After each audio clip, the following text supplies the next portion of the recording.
Hey everybody, and welcome to the first United Spinal roundtable discussion. Today we've gathered a great group of wheelers to talk about one of the biggest issues all of us as wheelchair users face, air travel. Between broken wheelchairs, awkward aisle chairs, uncomfortable plane flights, poorly trained airport staff, there's a ton of reasons why flying as a wheelchair user can be an overwhelming prospect. But it doesn't have to be. With the right preparation, an informed approach, and a little savvy, you can relieve yourself of a lot of the stress and make your next trip seem a lot more doable. My name's Ian Reuter. I'm an editor for New Mobility Magazine and a United Spinal employee and a frequent flyer. And I want to introduce you to the other people we're going to have on this discussion today. I'm joined by Nick Labasi, United Spinal's Vice President for Partnership Expansion. Say hi, Nick. Hey, guys. Bill Fertig, the Director of United Spinal's Resource Center. Say hi, Bill. Hey, everybody. Daniela Castagnino, an information specialist in the Resource Center. Hello. And Jose Hernandez, a program specialist in the Resource Center. Hi, Jose. There you go. Jose has been, I'm going to start with Jose because I think it's an interesting place to start for the discussion. He's been a quad for almost 20 years, and he is just getting ready to embark on his first flight. So I thought our goal today would be to answer any questions he might have, and you, hopefully some of the same questions you might have if you're out there listening or watching, and kind of walk through the whole process of flying, from booking your trip to getting to the airport to being on the plane and getting your chair, hopefully, and your luggage afterwards. Between Nick, Bill, Daniela, and myself, we've been through it all, the good, the bad, and probably some of the weird. And hopefully with our experiences, we can help Jose, you guys watching, and make you feel a little more comfortable about flying. So to start things off, Jose, why don't you tell us a little bit about what comes to mind when you think about planning your first trip? Are you nervous? What concerns do you have? What are some of the questions you might have? Oh, no, absolutely. You know, with everything that has gone on and some of the trips that we've had some mishaps with wheelchairs of some of the consumers that come to roll on Capitol Hill. It's very scary, and with a trip coming up, I want to ask questions with everyone here. What would be the most important thing I should, I guess, think about when thinking about air travel? I can answer that, E. Go for it. So, Jose, I've been traveling extensively for like 17 years, hundreds of thousands of miles a year. And the one thing I can tell you is the more you travel, the more routine it becomes. So obviously it's a little bit easier. Don't be afraid to ask questions of others, because you'll get different answers from different people. Some people may do things differently than you would have done it or would do it. And for myself and Bill, we may do things different than Ian and Daniela may do. So that's the first thing I would mention. And then the second thing is try to, best you can, plan each step in your mind, so you don't get there and are just overwhelmed by it all. You know, there's a saying, practice makes perfect. So if you could go through it in your mind, what you're going to do from the time you book your trip, and that would include ensuring that they understand that you're a wheelchair user before you even get to the airport, to getting to the airport and notifying the desk when you get there, or ticket counter, and then getting to the gate and letting them know that you obviously need assistance boarding the plane. So be outspoken. Don't be afraid to speak up. Be pleasant. You'll catch more flies with honey than you will with vinegar. So those would be a few of the suggestions, without getting into details and specifics on how to transfer and how to go through security and and things of that nature. I definitely want to get back to a lot of the points that Nick raised as we go forward, but maybe before we get into the details of booking and everything, Daniela, what went through your mind the first time you were traveling? Do you remember some of the fears and things you dealt with? Yes, I was definitely afraid. I was nervous about the transfers in and out of the seats. I was nervous about the aisle chair, that I wouldn't, falling out of the aisle chair. I was nervous that my chair wouldn't arrive in one piece. So there was a lot of nerves going on. But I agree with Nick. The more I travel, the more you get into a routine, and then the more that you start to have like a regular checklist of things that you can tick off, and then the chances of something going wrong decreases. Ian, I just want to just follow up to one thing that Daniela said, and she mentioned being nervous the first time you fly. I said I've been flying for 17 years.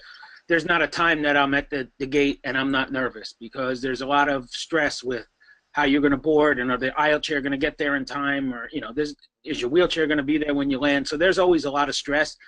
I think it's important to know that if you let fear overcome you, the likelihood of you traveling and enjoying yourself will be greatly reduced. So yes, there is stress involved with it, but just try to absorb it and just roll with it. So let's get right to that and how we can relieve that stress. Bill, what are some of the first things you do when you're planning a trip and actually buying tickets to help ensure that you're going to get the service and what you need? Sure.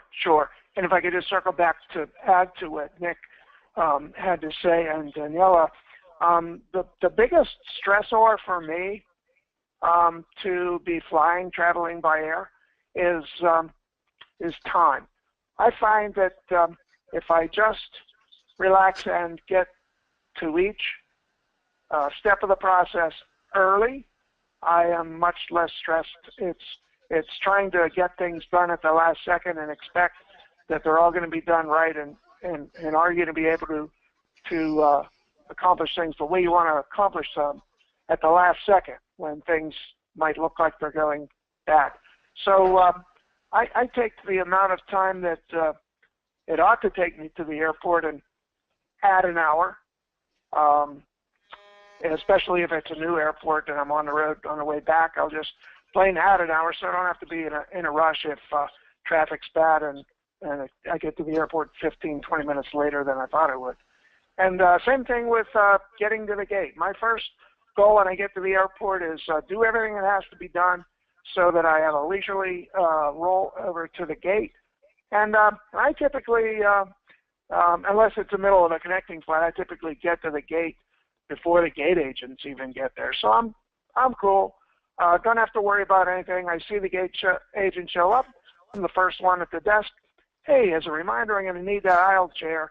By the way, I'm going to go hit the restroom before boarding, so what time do you want me back here? And they get to put eyes on me, and they know to recognize me, and I'm the person they're looking for on the itinerary, and it just reduces, their workload and your stress level. So getting there early, doing all the stages early is a stress reliever for me. So I have a question. Is it the same policy as when you board the bus, your first one on, last one off? It is. Yep. They're there to accommodate you. You could request to get boarded last or first. In my opinion, it's much easier to get put on first.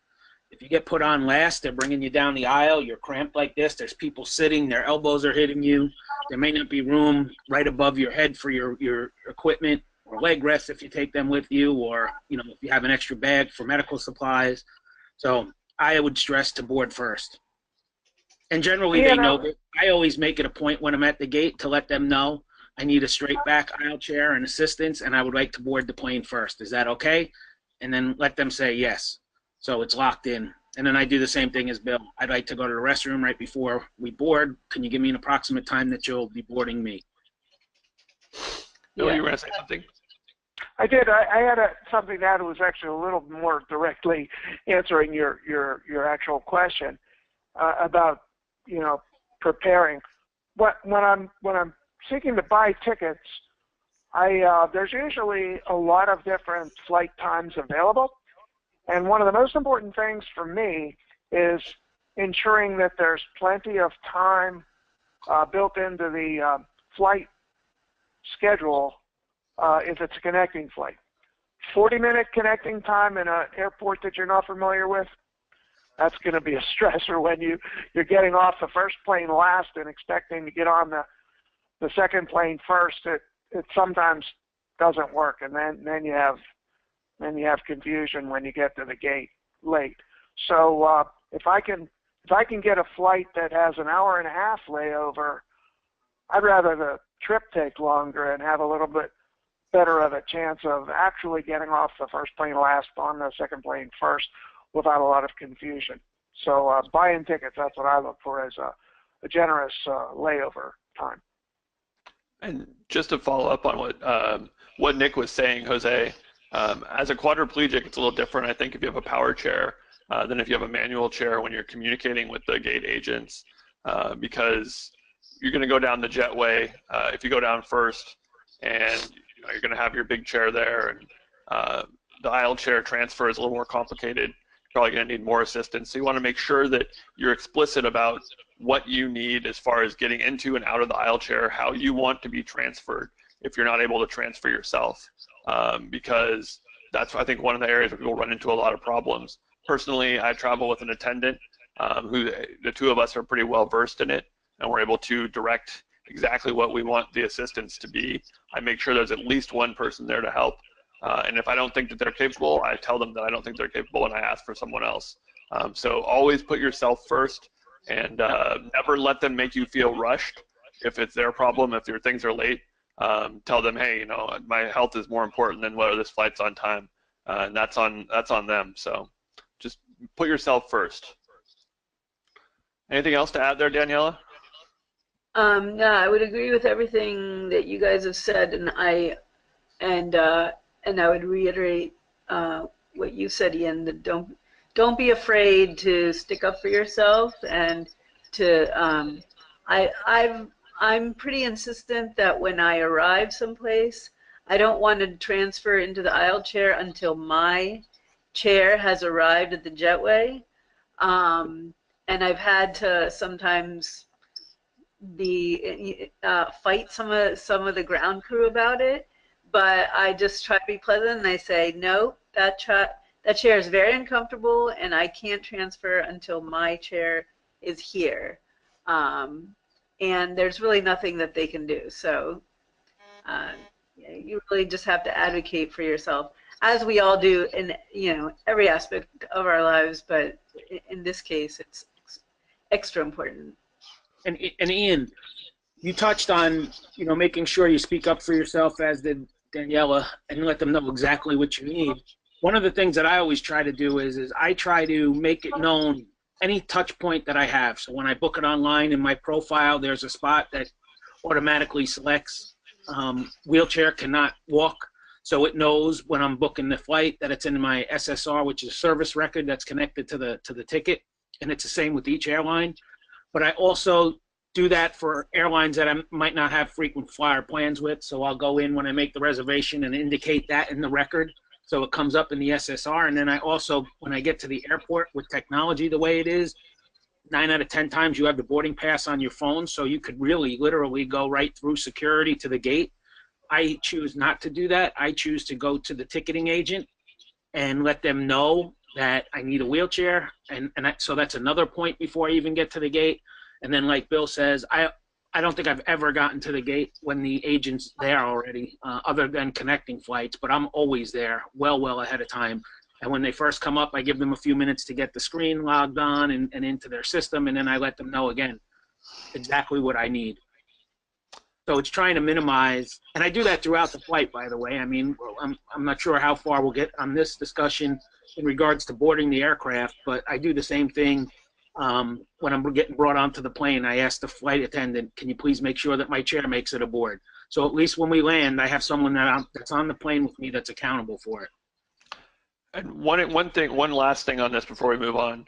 I know that I think most of us here, when we fly, have a note that we leave for the gate attendants and the luggage people as far as handling our chairs, because it's, as we all know, that's one of the most important pieces of luggage we're probably going to have.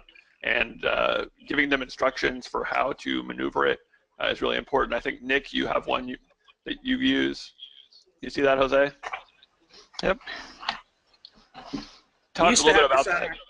We used to have this on our website. I'm not sure if it's still there, but I know we're going to try to attach a PDF or a file for this, right, Lindsay? I think that's the plan, yeah. Yep. I have one just like that actually has pictures of where to disengage and engage my power chair, because I've had people not been able to figure that out, and they'll push it when it's in gear. And Daniela's got one down there. She's showing too. So whatever you think they need to know. And then Ian, just so you could see on mine, I have it in Spanish as well. I had this sign on for years, and a pilot said that I may want to have it in dual languages, so I've done that for the past number of years. Any questions around that, Jose? No, I was actually going to ask, what preventative measures that you guys take once you're separated from your chairs. And you're the plane and your chairs going into the belly of the plane. So. Well, the first thing to know is you have to assume that they're going to treat your chair like luggage. So don't assume that it's going to get kid gloves. You would like to think that that's the case. So anything you can do prior to flying out or getting to the airport, I use impact guards. They're like, if you remember as a child when you had a bicycle and you put a padding over the handlebars so you wouldn't hit your teeth or mouth. I have them on all of the exposed metal on my chair, so when I fly out, it reduces the chance of it getting scratched. So that's a cosmetic thing. Some of the things that I do is on the sign that I just showed, I let them know that I don't have wheel locks because I have a pretty complicated disc system. So if they try to engage it, and then the next guy on the other end of the flight can't find it, they're jerking it, and it could snap the hub or the rim. So again, your chair is more complicated than mine. I know a lot of people I've traveled with power chairs take their armrests, take their leg rests with them, and then have some type of boxing or foam that they wrap around the user control panel.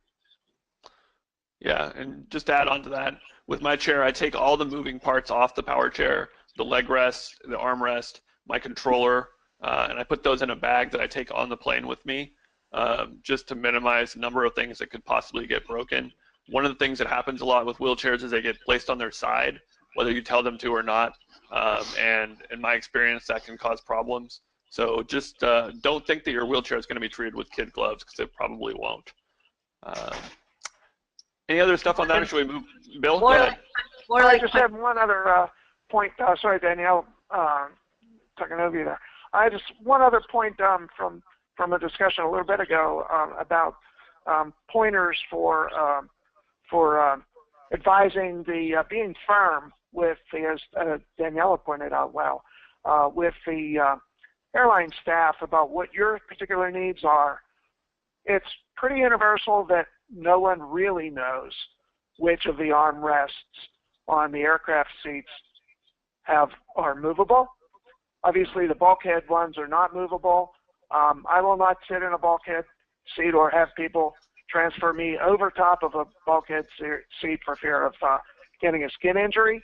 And just be firm and advocate for yourself. No, we are not going to sit in a seat that where I have to be lifted up and over an immovable armrest when just moving back a seat or forward a seat row to one that is movable is a lot safer for you. And then,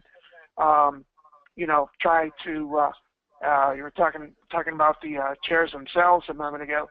I always sit on my cushion. So number one, I have it with me because I take it off. Nick had given us all good advice about having that sign affixed to your chair. And I think, Nick, you do the same thing as you guided us to do, and I do now, is I have that warning sign taped to the top of my wheelchair sling so that once the seat's removed, the warning sign is visible.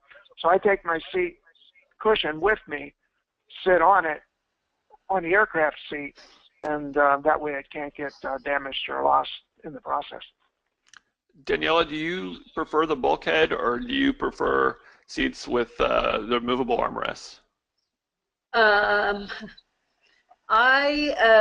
It depends which company I'm flying. If I fly Southwest because they don't have any sort of first class, thanks to Bill, I also have figured out that I can take the very first seat, transferring directly from my chair, so that's my first choice. But if I'm using the aisle chair anyway, I usually prefer to be further to the front, and since I need to get lifted into my seat anyway, I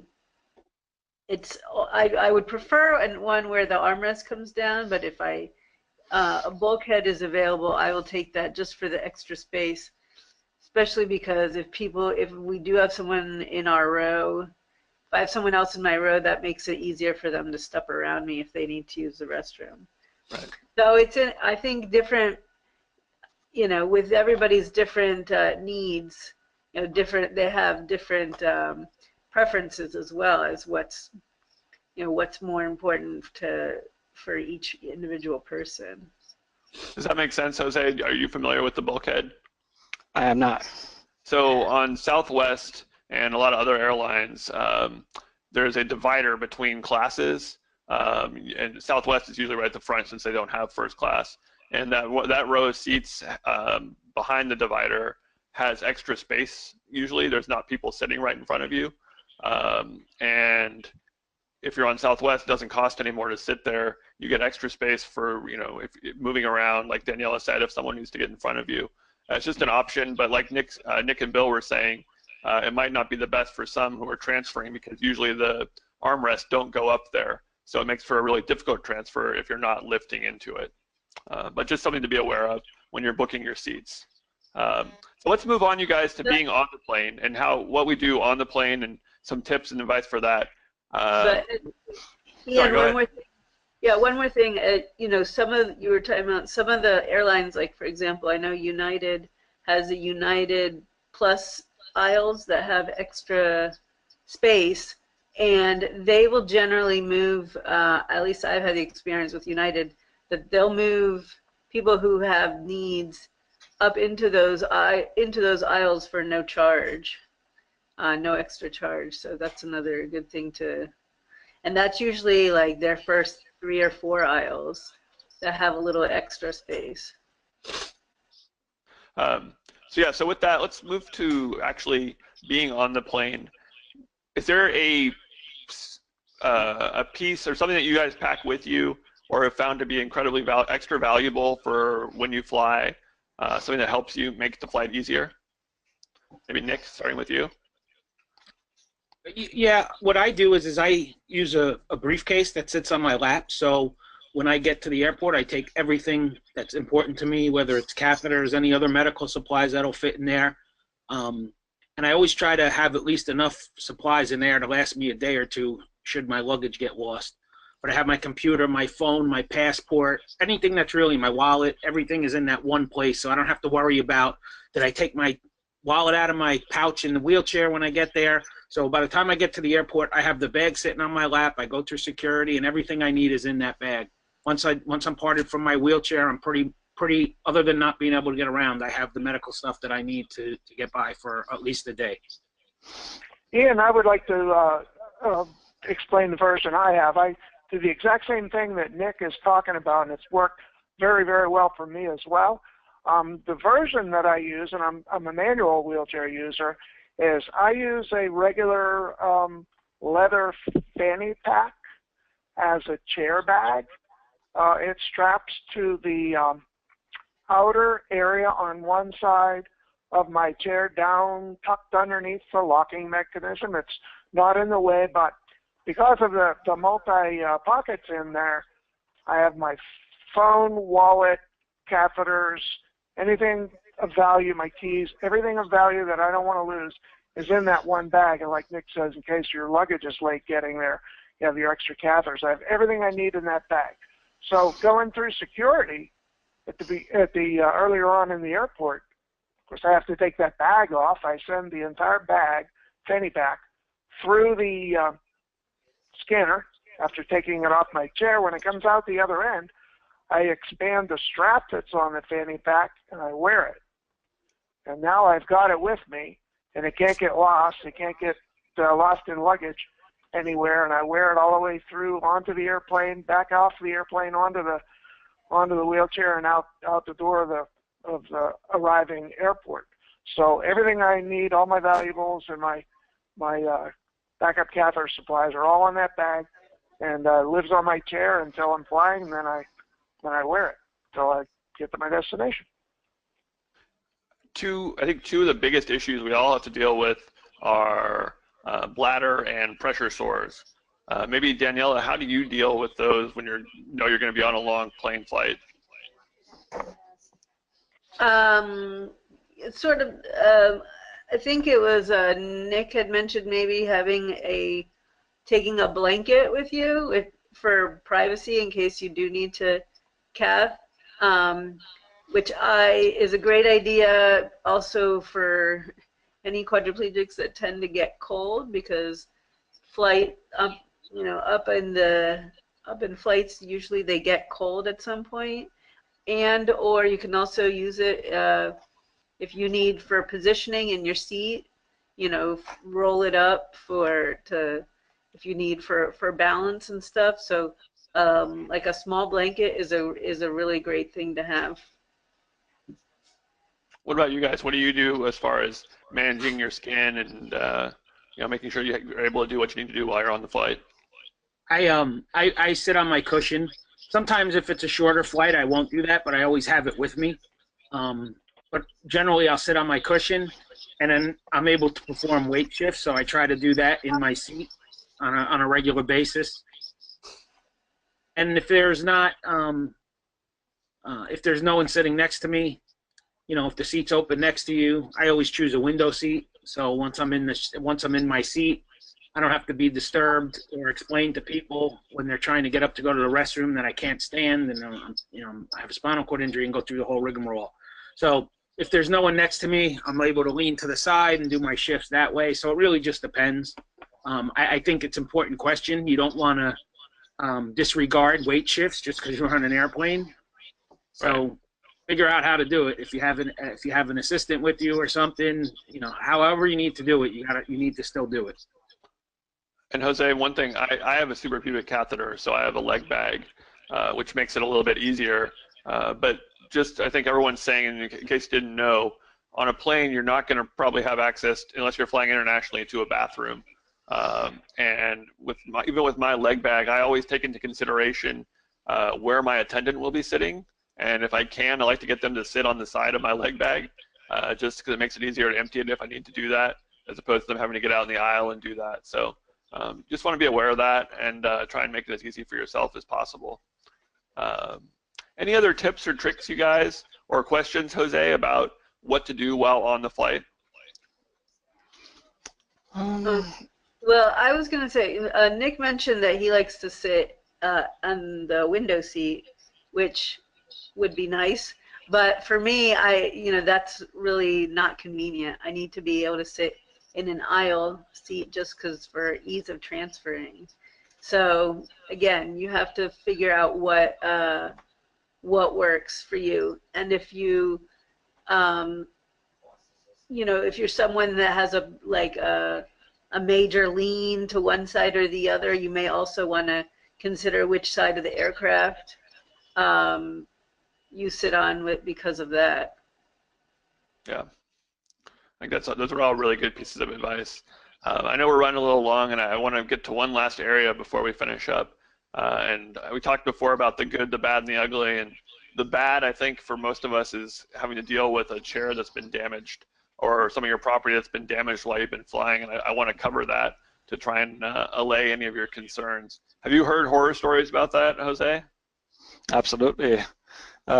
Just recently we had someone arrive home from Washington, D.C., and their chair was folded backwards. So, it's the situations like that that scares me. I know you guys have probably had some of these incidents. Bill, have you ever had problems with your chair after a trip? I thought that I would escape that having a less sophisticated manual chair, that I wouldn't get that. It's titanium, and I figured, well, it can take a pretty good beating, and I flew many, many times with nary a scratch until the last trip, where it appears as though the baggage handlers managed to drop it from the luggage elevator about 10 feet onto one wheel, which is now then bent, including the axle and axle tube. So fortunately, when I got back off the plane and found that it had been brutalized, it was still functional. But I think one of the key points you're sort of laying the groundwork for, Ian, is that, you know, if you find it damaged, immediately go to the office of lost baggage, or however that particular airline names the office for reporting wheelchair damage. For the company that I was flying with, it was both lost baggage claim as well as complaint department, and let them know the full extent of your damage right there, right then. And they'll give you an account number, and they have a contracted company that will help make you whole again and get your chair repaired, which then I had to have my chair repaired. Fortunately, I was on an outbound flight when it was damaged, and it remained serviceable through the trip. So I got it repaired when I got back, and I wasn't stranded. But I know some folks have gotten stranded. Danielle, I believe you relayed to me a scenario where you got stranded, and then how you guided them to get you what you needed in the interim. Well, yes, my chair was severely damaged on my flight out to a trip in Argentina, and so I really had to really demand that they do everything that United do everything in their power, move heaven and earth to get the chair repaired, which in this case included flying my chair back to United States, getting it fixed, and then flying it back down to me. So you just really have to, I suggest that if you have any damage, that you document everything, and especially if it's major damage, keep notes of who you're speaking with, like write down their name and their numbers and their title, and log every time that you call in to check about this or that. Keep a log, so that, because I've heard stories of people who have had a really hard time getting the airline to completely take care of their chair, and that really, I mean, it's bad enough that they broke the chair in the first place. Dragging their feet on getting it fixed is really unacceptable. Yeah. Nick, have you had any experience with chair problems like that, or? Yes, but it's something I don't really like to talk about because I think I'm going to jinx it. But no, I have, obviously, traveling that long. You do have issues. I would just reiterate what Daniela said. Make sure you get names of everyone, contact phone numbers, email addresses, so you could have multiple people to hold accountable and to vent and try to get to resolution. Yeah, the airlines I found one trick, being as it was my first experience in having a chair damaged. Because it was still serviceable, I opted to use my regular wheelchair vendor to do the repair back home. And if I had to do it over again, I would exactly not do the opposite. The subcontracted company that the airlines use, Nick is familiar with them, to oversee the repairs of your chair. They simply asked me what my choice was, to have them administrate the repair of the chair, or I had the option of using my own regular vendor back home. And I thought it would be fine to just use my regular vendor back home because the chair was still serviceable. But it took forever, like is often the case, to get wheelchair repairs done by the regular process. So to do it again, I would use the subcontracted company that the airline uses, because I think it's going to be a lot quicker.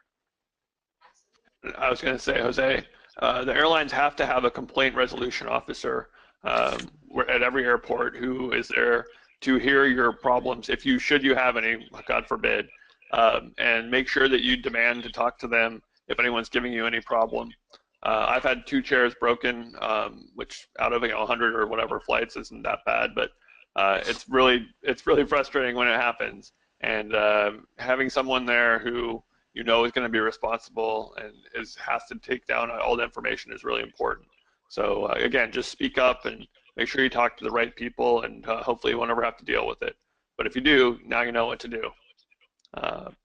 You guys, I think that's all the questions I had for today. If there's anything else you want to add or any questions, Jose, that came up during that you going to throw out before we finish up?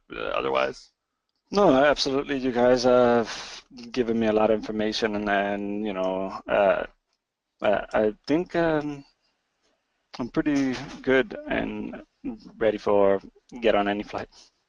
Good. Excellent. Safe travels. Yeah. Thanks, guys. Yeah. Okay. Thanks, Ian. See ya. Bye. All right.